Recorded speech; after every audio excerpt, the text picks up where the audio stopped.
Never before has mankind faced so many questions, so much anxiety.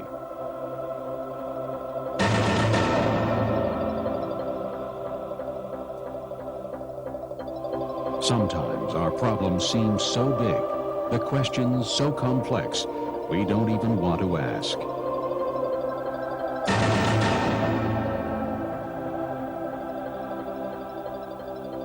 But as we look at all the unsettling changes happening throughout the world, it's hard not to ask.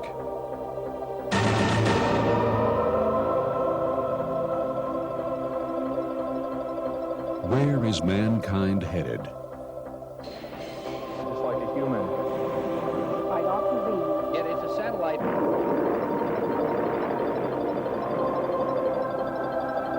Is the Earth sending us a wake-up call? Volcanic eruptions.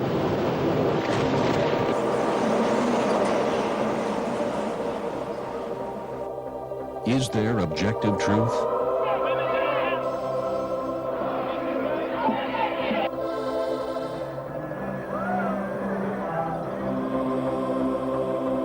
Does anyone hold the answers to our longing and despair? Muhammad the Prophet, arguably the most... Oceans. Reverend Graham. They arise from somewhere within us. Where is that somewhere? Is this the end of the age?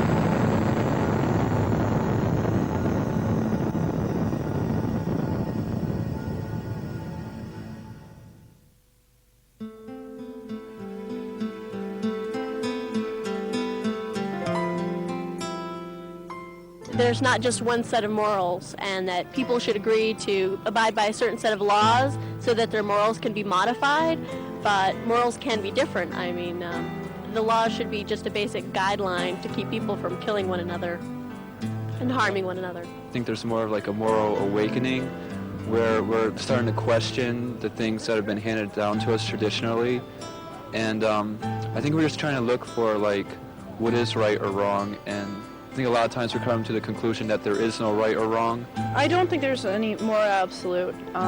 There's the only real thing I think that maybe should hold true for all people is the golden rule. Just like just do unto others as you would have done unto yourself. I mean that's pretty much it. And I really don't think people are very moral at all. There's one Mother Teresa, and there's not much more than that. Hi, I'm Bill Gallatin, and as we look at the world today, we see a world filled with question. Where are we headed? With all this scientific knowledge and all the immorality, are there moral absolutes? Is there a God? And if there is a God, is he a God of love? Why so much hurt and pain? And if there is a God, how can we know that he actually exists and he's willing to reveal himself to mankind?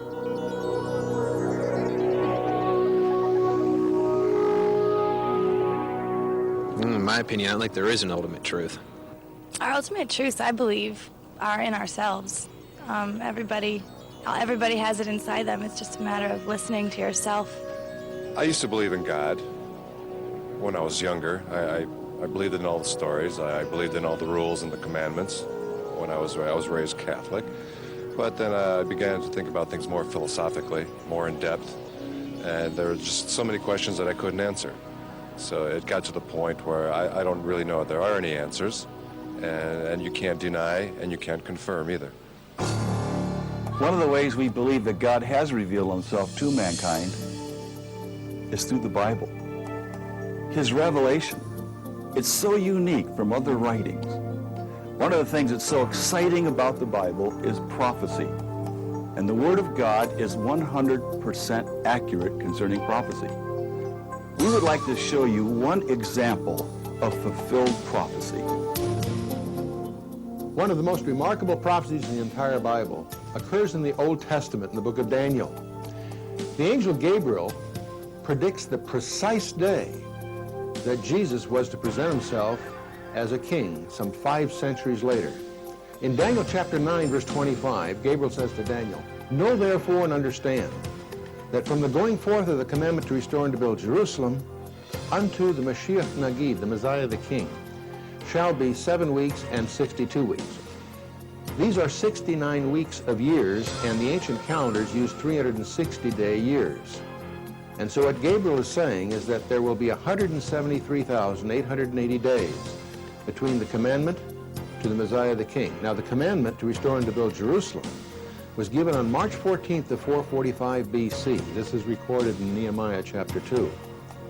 The only time that Jesus permitted himself to be presented as a king was on the day we call the triumphal entry, which occurred on April 6th, 32 AD.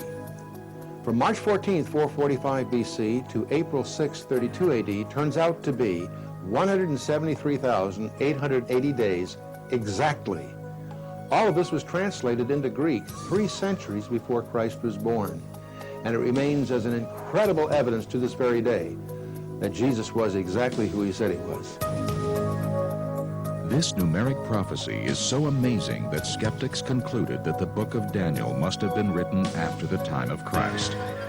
But thanks to the discovery of the Dead Sea Scrolls in 1947, we know for certain that Daniel was written several centuries before the time of Jesus. This prophecy is thoroughly documented in Sir Robert Anderson's classic work, The Coming Prince. But we need not look at ancient history to substantiate Bible prophecy, only our evening news. We believe that we are in the countdown to eternity now. We also believe that you can see Bible prophecy being fulfilled before your very eyes as you watch the evening news every night of the week. World events that are taking place. We also believe that the Bible speaks of these things emphatically. We're going to look at 5 areas in the next hour that speak of these very things. And we'll let you be the judge. Is God trying to warn the world?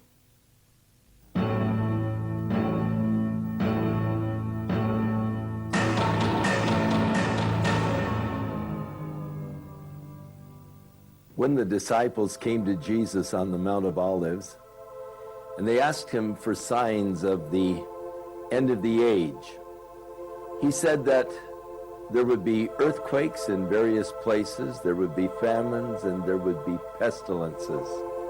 Of course, we see that there are major earthquakes that are increasing at an alarming rate in the last few years. Earthquakes of great magnitude. Of course, in the earlier years, people say, well, they've always had earthquakes. True, but we are now seeing an increase in major earthquakes, and thus we need to realize that these earthquakes that are shaking the world are a part of the whole prophetic scheme. Earthquakes with a magnitude of 8.0 or greater on the Richter scale are classified as great by the USGS. These are enormous quakes, and if we chart the frequency of these great quakes during the last 30 years, we note a significant increase.